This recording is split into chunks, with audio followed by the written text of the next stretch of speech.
امام بہقی بہت بڑے محدث گزرے ہیں، شعب الایمان کی کئی جلدیں حدیث کی، ذرا سا غور سے سنیے توجہ سے۔ حضرت عائشہ رضی اللہ تعالیٰ عنہ کہتی ہیں کہ ایک مرتبہ کیا بلکہ بہت مرتبہ ایسا ہوا کہ جناب نبی کریم صلی اللہ علیہ وسلم کی خدمت میں اور آپ ہمارے گھر میں ایک خاتون آیا کرتی تھی جو بہت بوڑھی تھی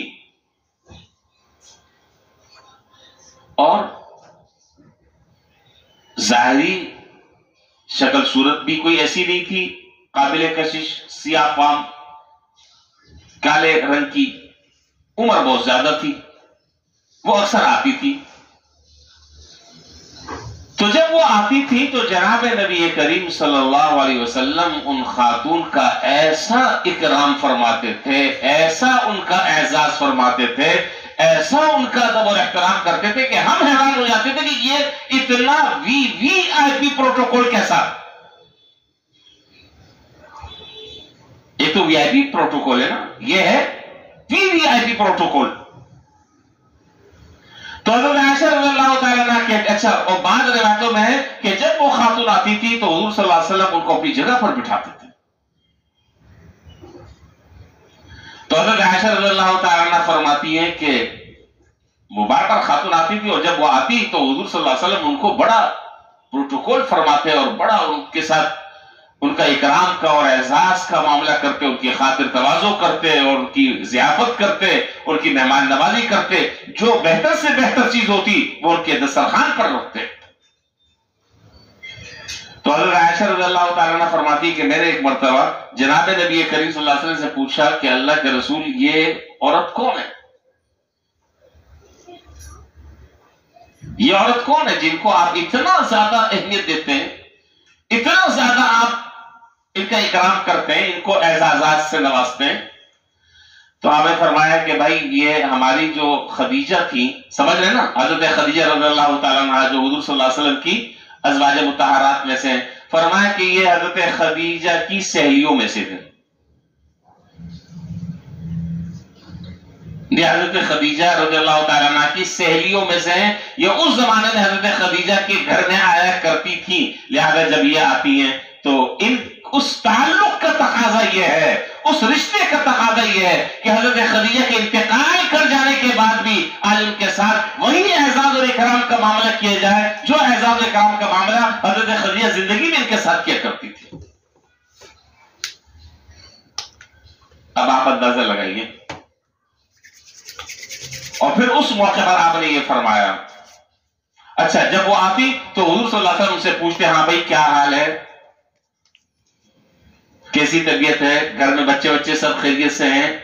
یعنی باقاعدہ پوری تفصیل آپ لیتے اور پورے ان کے حالات لیتے، پھر ان کا اعزاز اور اکرام کرتے، اور پھر آپ نے یہ بات ارشاد فرمائی کہ ان حسن العہد من الایمان، دیکھو اپنے تعلق والوں کے تعلق کو نبھانا یہ بھی ایمان کا ایک حصہ ہے، یہ بھی ایمان کی اور شریعت کی اور دین کی تعلیم ہے۔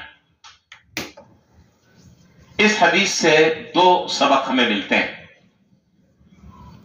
اس حدیث سے دو سبق ہمیں ملتے ہیں۔ پہلا سبق اس حدیث سے یہ ملتا ہے کہ اگر میرے ابا کے یا میری امی کے کوئی تعلق والے، کوئی جاننے والے جن سے میرے ابا اور امی کے تعلقات تھے اور اب ان کا انتقال ہو گیا، یا میری بیوی کے کوئی تعلق والے، ان کی سہیلیاں، اچھا دوسری روایت میں ہے کہ سرکار دو عالم نبی کریم صلی اللہ علیہ وسلم حضرت خدیجہ رضی اللہ تعالی عنہا کی جو سہیلیاں تھی ان کے گھر وقتاً فوقتاً کوئی نہ کوئی تحفہ بھی بھیجا کرتے تھے۔ یہ امت کو بتا کر چلے گئے کہ کس طرح تعلق کو نبھاتے ہیں۔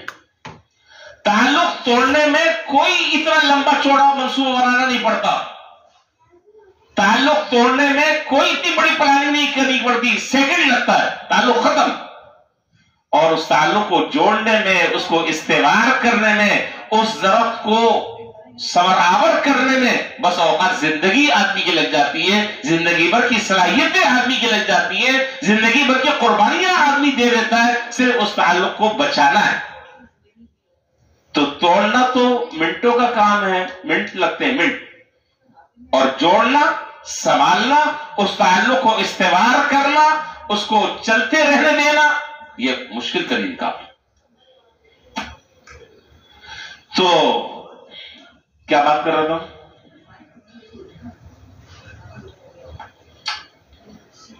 بھی کوئی اور بات کر رہا تھا؟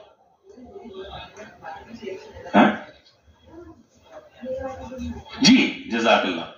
میں یہ عرض کر رہا تھا کہ مرحوم والدین کے جو تعلق والے ہیں جو زندہ ہیں، مرحوم والدین ہیں، مرحوم رشتہ دار ہیں، ان کے جو تعلق والے ہیں، اب شریعت یہ کہتی ہے کہ بھائی وہ تو آدمی چلا گیا، ابا تو تمہارے چلے گئے، امی تو تمہاری چلی گئی، چچا تو تمہارے چلے گئے، ان کے جو جان پہچان والے ہیں، ان سے جو سلام دعا رکھنے والے ہیں، ان سے جو محبت کے رشتے تھے، اب ان کے ساتھ بھی ایسے ہی اعزاز اور اکرام کا معاملہ کرو جس طریقے سے وہ ان کے ساتھ کیا کرتے تھے۔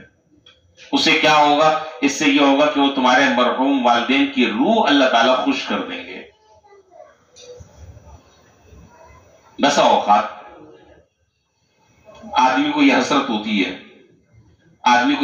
ہوتی ہے کہ میں تو اپنے باپ کی زندگی میں قدر نہیں کر سکا، اور اکثر ان لوگوں کو یہ شکوہ رہتا ہے کہ جو واقعی بیچارے اس نعمت کو کھو دیتے ہیں اور انہیں نہیں پتہ چلتا، پھر جب اللہ تعالیٰ یہ نعمت اٹھا لیتے ہیں تو پھر بس اوقات آدمی جو ہے وہ ہاتھ ملتے رہ جاتا ہے، اور آدمی کو اندازہ بھی نہیں ہوتا کہ کیا نعمت تھی اور چھن گئی ہاتھ سے۔ کیسی نعمت تھی جو اللہ تعالیٰ نے چھین لی ہے، لے لی ہے۔ اب ایسے لوگوں کے لیے اس حدیث میں سبق ہے۔ وہ سبق کیا ہے کہ بھائی چلو اب تمہیں فکر ہو گئی ہے نا ان کے جانے کے بعد، تو ٹھیک ہے، اب ان کے جو تعلق والے ہیں اب ان سے اپنا رشتہ جوڑو، ان سے اکرام کا معاملہ، ان کا ادب اور احترام، ان کے ہاں آنا جانا، ان کو دعوتوں میں مدعو کرنا، ان کے ہاں تحفے ہدیے لینا بھیجنا۔ اس سے کیا ہوگا؟ اس سے یہ ہوگا کہ تمہارے باپ کی روح خوش ہوگی۔ حضرت عبداللہ بن عمر رضی اللہ تعالیٰ عنہما ایک سواری پر جا رہے تھے، کچھ اور بھی حضرات صحابہ آپ کے ساتھ اپنی اپنی سواریوں پر تھے۔ چلتے چلتے اچانک ایک بدو آیا سامنے۔ بدو جانتے ہیں کیا؟ دیہاتی، عربی نہیں، دیہاتی، بیچارے سیدھے سادے لوگ ہوتے تھے، دیہاتی آدمی۔ وہ دیہاتی آیا، حضرت عبداللہ بن عمر رضی اللہ تعالیٰ عنہما اپنی اس سواری سے اترے اور اس دیہاتی کو اپنی سواری پر سوار کیا، اور اپنا عمامہ اور اپنی پگڑی اپنے سر سے اتار کر اس کے سر پر رکھ دی اور اس کو پہنا دیا۔ عمامہ جو ہے یہ بڑی عزت والی چیز ہے۔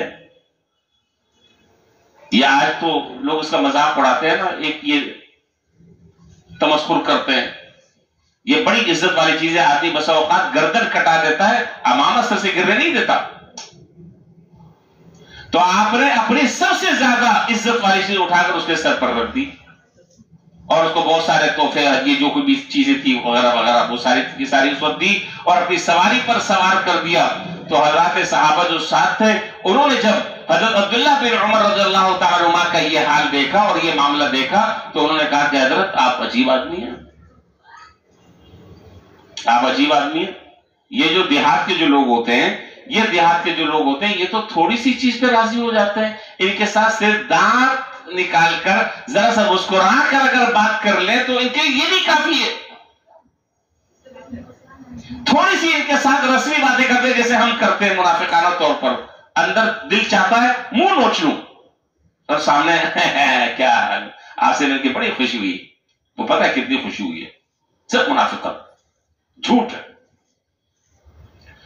تو یہ جو دیہاتی ہوتے ہیں، ان دیہاتیوں کے ساتھ تو تھوڑی سی چیز پر بھی یہ راضی ہو جاتے ہیں، اتنا اعزاز، اتنا اکرام، اتنا پروٹوکول۔ آج فرمایا کہ دیکھو بھائی بات تو تم صحیح کہہ رہے ہو، یہ جو لوگ ہوتے ہیں بیچارے یہ تھوڑی سی چیز پہ راضی ہوتے ہیں، لیکن معاملہ یہ ہے کہ ان کے جو والد تھے وہ میرے والد حضرت عمر رضی اللہ تعالیٰ عنہ کے بڑے پکے دوست تھے، یعنی میرے سے تعلق نہیں بنا رہا، درمیان میں ایک واسطہ ہے، درمیان میں ایک واسطہ ہے۔ ان کے والد میرے والد کے دوست تھے، لہذا اس دوستی اور تعلق کو نبھانا یہی ہے کہ اس کا بھی اسی طریقے سے اعزاز و اکرام کیا جائے۔ اب بسا اوقات یہاں پر ایک باتیں اللہ کرے میں جلدی جلدی کر لوں، بس 5-7 منٹ باقی ہیں۔ بسا اوقات یہاں پر ایک مسئلہ یہ پیش آتا ہے کہ جی ہر آدمی کا دوسرے کے ساتھ مزاج نہیں ملتا، واقعی نہیں ملتا، میرا بہت سے لوگوں سے نہیں ملتا، بہت سے لوگوں کا میرے ساتھ نہیں ملتا، آپ کے ساتھ تو ملتا ہے۔ اچھا، تو بہت سارے لوگوں سے تعلق مزاج ملتا بھی ہے، بہت سے لوگوں سے نہیں ملتا، اس میں کوئی مسئلہ نہیں ہے۔ یہ نہیں ہے ضروری کہ ہر وقت آپ ان کے ساتھ چلتے رہیں، ہر وقت ان کے ساتھ جو ہے نا وہ آپ کمبل بنے رہیں، اور ہر وقت ان کے ساتھ کھانا پینا، ہر وقت ان کے ساتھ آنا جانا، نہیں۔ مزاج نہیں ملتا، کوئی بات نہیں، آپ ملنا ملانا کم کر دیں، آپ کھانا پینا نہ کریں، آپ زیادہ ملے جلے نہیں، لیکن کبھی آمنا سامنا ہو، سلام دعا کر لی، خیر خیریت پوچھ لی، دل میں ان کے خلاف کوئی کینہ اور بغض اور حسد نہ ہو، بس اتنی بات بھی کافی ہے۔ کیا ضروری ہے کہ ہر وقت 24 گھنٹے ان کے اندر گھسے رہیں؟ کوئی ضروری نہیں ہے۔ مزاج نہیں ملتا، کوئی بات نہیں، لیکن کم سے کم اخلاق کا تقاضا یہ ہے، قطع تعلق نہیں ہوگا کہ آدمی جب آمنا سامنا سلام دعا کر لے، ہاں بھائی سب ٹھیک ہے، بچے خیریت سے ہیں، گھر میں سب عافیت ہے، بس اتنی بات بھی کافی ہے۔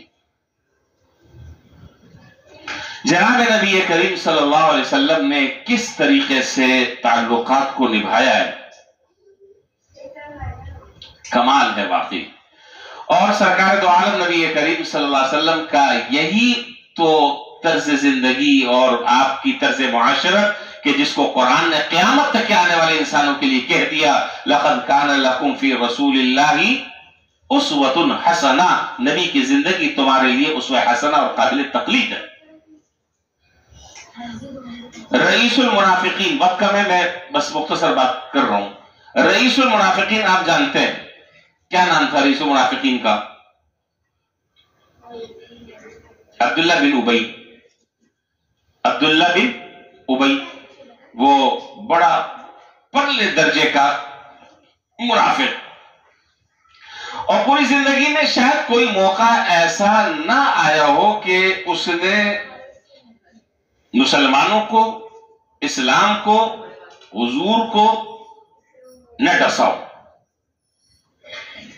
نہ زہر اگلا ہو، اور وہ موقع یوں ہی ہاتھ سے جانے دیا ہو، نہیں، ایسا کبھی کوئی واقعہ پیش نہیں آیا۔ اور ان کے جو بیٹے عبداللہ وہ پکے مخلص صحابی، جناب نبی کریم صلی اللہ علیہ وسلم پر جان چھڑکنے والے، آپ پر فدا ہونے والے، آپ پر مر پٹنے والے۔ تو عجیب بات ہے، باپ جو ہے وہ پرلے درجے کا منافق، اور بیٹا جو ہے وہ پرلے درجے کا محبت والے صحابی، کامل درجے کے صحابی۔ تو اچھا، وہ منافق کس کو کہتے ہیں وہ تو آپ کو معلوم ہے۔ منافق اس کو نہیں کہتے جو کھلم کھلا جو ہے وہ چیزوں کا انکار کر دے، ظاہر انکار کر دے وہ تو پھر دوسری فہرست میں اور دوسری لسٹ میں چلا جائے گا۔ وہ زبان سے بھی کہتے کہ آپ اللہ کے رسول ہیں، آپ کی مجلسوں میں بھی بیٹھتے ہیں، نمازیں بھی آپ کے ساتھ پڑھتے، آپ کے ساتھ سفر بھی کرتے، جہاد میں بھی جاتے، لیکن زہر اگلتے، دل میں نفاق بھرا ہوا ہوتا۔ تو قرآن کریم نے کیا کہا؟ اِذَا جَاءَكَ الْمُنَافِقُونَ قَالُوا نَشْهَدُ إِنَّكَ لَرَسُولُ اللَّهِ، جب آپ کے پاس یہ منافق آتے ہیں تو یہ کہتے ہیں کہ ہم گواہی دیتے ہیں کہ آپ اللہ کے رسول ہیں، وَاللَّهُ يَعْلَمُ إِنَّكَ لَرَسُولُ، اور اللہ بھی یہ بات جانتے ہیں کہ آپ اللہ کے رسول ہیں، لیکن إِنَّ الْمُنَافِقِينَ وَاللَّهُ يَشْهَدُ إِنَّ الْمُنَافِقِينَ لَكَاذِبُونَ، اور اللہ گواہی دیتے ہیں کہ یہ منافق جھوٹ بول رہے ہیں۔ یعنی یہ بات تو صحیح ہے کہ آپ اللہ کے رسول ہیں، اللہ تعالیٰ بھی یہ بات کہتے ہیں، لیکن ان کے دل میں اس رسول کے خلاف بغض، عداوت، دشمنی بھری ہوئی ہے، اور اگر یہ اس کا اظہار کر دیں تو پھر تو بات ختم ہی ہو گئی ہے، وہ نفاق چھپایا ہوا تھا۔ عبداللہ بن ابی جو منافق تھا، رئیس المنافقین، اس کا انتقال ہو گیا۔ ان کے جو صاحبزادے تھے جلیل القدر صحابی، وہ جناب نبی کریم صلی اللہ علیہ وسلم کی خدمت میں حاضر ہوئے، اور انہوں نے عرض کیا کہ اللہ کے رسول میں، اب بات ذرا بڑی توجہ سے سننے کی ہے، انہوں نے کہا کہ میرے والد کا انتقال ہو گیا، میری دلی خواہش یہ ہے کہ آپ میرے والد کی نماز جنازہ پڑھائیں،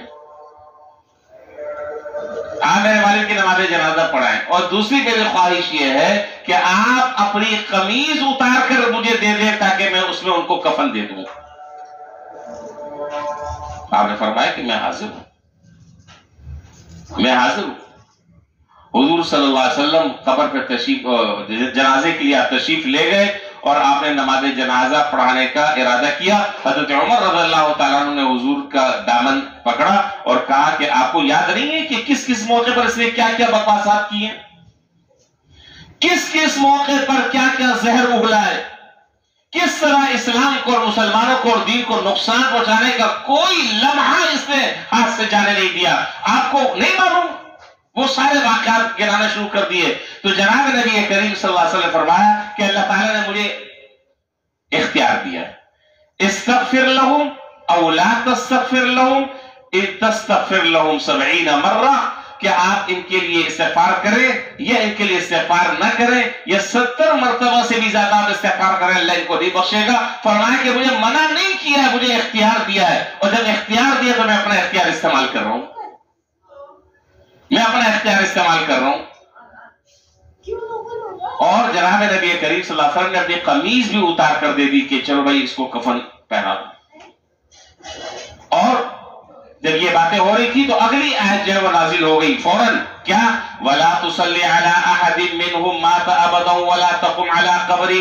آج کے بعد اگر کوئی منافق اس طریقے کا انتقال کر جائے, آپ کسی کی قبر پر نہ کھڑے اور کسی کے اب آپ نماز جنازہ نہ پڑھائیں.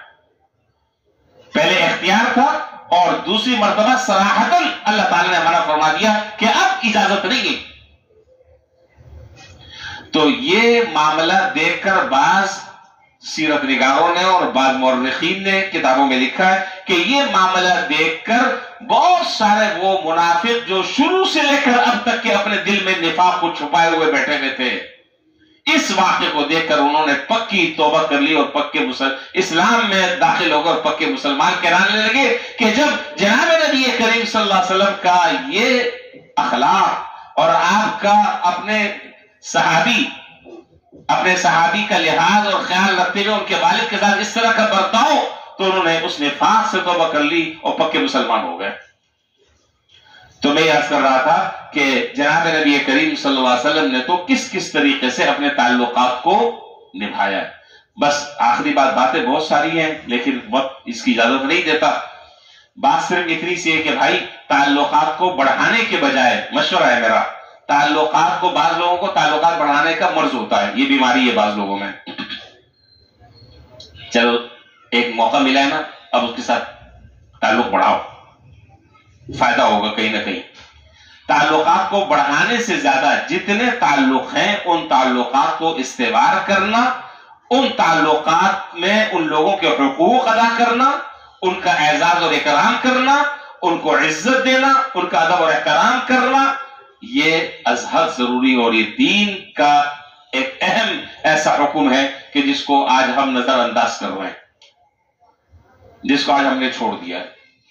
اس لیے اللہ کے لیے تعلق کو نبھایا جائے اور اللہ تعالیٰ کے لیے اس تعلق کو قائم کیا جائے, اور اپنے جو محسن جو دنیا سے چلے گئے ان کے جو تعلق والے پیچھے رہ گئے ان کے ساتھ وہی اعزاز اور اکرام کا معاملہ کیا جائے. اور یہ چیز پیدا کیسے ہوگی؟ یہ دو چیزوں سے پیدا ہوگی. بس اب بات ختم ہوئی, وقت کم ہے, پھر انشاءاللہ بات یہی سے زندگی رہی, اللہ تعالیٰ نے توفیق دی, پھر اگلے جمعے بات یہی سے کریں گے. دو چیزوں سے یہ چیزیں پیدا ہوتی ہیں, ایک علم اور ایک حلم. کیا؟ جلدی جلدی بتا دیں. ایک علم, دوسرا حلم. اللہم اکرمنی بالعلم, دعا فرمائی حضور نے, اللہم اکرمنی بالعلم وزیننی بالحلم. اے اللہ علم کے ذریعے میرے اکرام فرما دے اور حلم کے ذریعے مجھے زینت بخش دے. یہ علم کیا ہے اور حلم کیا ہے اس پر پھر بات کریں گے. اللہ تعالی ہم سب کو ان باتوں پر اور ان گزارشات پر عمل کرنے کی توفیق عطا فرمائے. وآخر دعوانا الحمدللہ رب العالمین.